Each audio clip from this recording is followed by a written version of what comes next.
అసెంబ్లీలో జీఎస్టీ తీర్మానంపై ప్రసంగించారు సీఎం చంద్రబాబు. జీఎస్టీ సంస్కరణలను స్వాగతిస్తూ కేంద్ర నిర్ణయాన్ని అభినందిస్తూ దేశంలో తొలిసారి ఏపీ శాసనసభలో తీర్మానం ప్రవేశపెట్టారు. జీఎస్టీ ప్రయోజనాలపై రాష్ట్ర వ్యాప్తంగా ప్రత్యేక కార్యక్రమాన్ని చేపట్టనున్నట్లు ప్రకటించారు సీఎం చంద్రబాబు. ఫామ్ తీసుకొచ్చి ఎక్కడికక్కడ ముందుకు పోయాం. 5 సంవత్సరాల్లో 13.5% మనం పెంచుకోగలిగాం. ఆ స్పీడ్లో కానీ పెరుగుంటే ఈరోజు 7 లక్షల కోట్ల రూపాయలు జీఎస్టీపీ అదనంగా వచ్చేది. దగ్గర రాష్ట్రానికి ఆదాయం 60-70 వేల కోట్ల రూపాయలు అదనంగా వచ్చేది. ఈ రెండు వస్తే ఇప్పుడు మనం ఈజీగా సూపర్ 6 కానీ అన్ని ఇచ్చేవాళ్ళం. కానీ అది ఆ 5 సంవత్సరాలు జరిగిన విధ్వంసం వల్ల మనం మళ్ళీ ఇబ్బంది పడ్డాం. ఈ 2 ఇబ్బందుల వల్ల సమస్యలు వచ్చాయి. కానీ మనకి ఇన్హెరెంట్ స్ట్రెంగ్స్ ఉన్నాయి. అన్ని పూల్ చేసుకుంటా ముందుకు పోతామని చెప్పి కూడా నేను మీకు తెలియజేస్తున్నాను. The Andhra Pradesh legislative assembly conveys its warm appreciation and heartfelt congratulations to the Honorable Prime Minister of India, Sri Narendra Modi ji, on the landmark decision taken by the 56th GST Council regarding GST rate rationalization.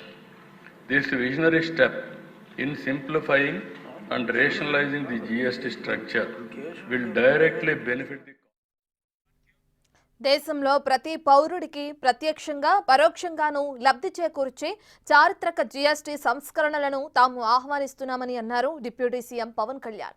GST 2.0 సంస్కరణలు దేశ అభివృద్ధికి బాటలు వేస్తాయని అన్నారు ఆయన. ఆర్థిక మంత్రి నిర్మలా సీతారామన్కి సైతం ప్రత్యేక అభినందనలు తెలిపారు. ఈ చారిత్రక సంస్కరణలు ఇటు వ్యాపారులకు అటు సామాన్యులకు ఉపయోగపడతాయని అభివర్ణించారు డిప్యూటీ సీఎం పవన్ కళ్యాణ్.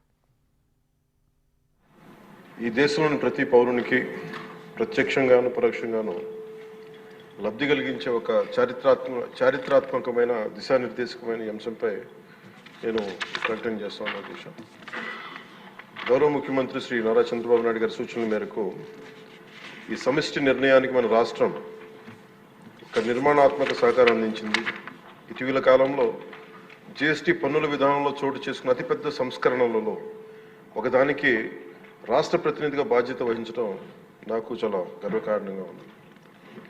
గౌరవ ప్రధానమంత్రి శ్రీ నరేంద్ర మోదీ గారు 2025 ఆగస్టు 15న 79వ స్వాతంత్ర దినోత్సవ సందర్భంగా ఎర్రకోట నుండి చేసిన జీఎస్టీ 2.0 సంస్కరణల చారిత్రాత్మక ప్రకటన దేశ ప్రగతికి బాటలు వేస్తూ ఉంది.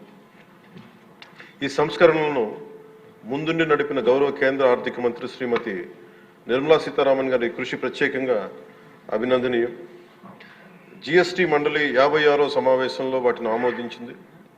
గౌరవ ముఖ్యమంత్రి శ్రీ నారా చంద్రబాబు నాయుడు గారి రాష్ట్ర ఆదాయాలకు ప్రత్యేకించి అనేక సందర్భాల్లో ముఖ్యంగా జీఎస్టీ వచ్చిన తర్వాత గౌరవ ముఖ్యమంత్రి గారు ఒక సందర్భంలో అన్న మాటలు రాష్ట్ర ఆదాయాలకి నష్టం కలుగుతున్నప్పటికీ కూడా సామాన్యుల ప్రయోజనాల కోసం విధానాన్ని మనం బలంగా సమర్థించాలని చెప్పి ఈరోజు వారు కూడా దీన్ని బలంగా సమర్థించారు అధ్యక్ష.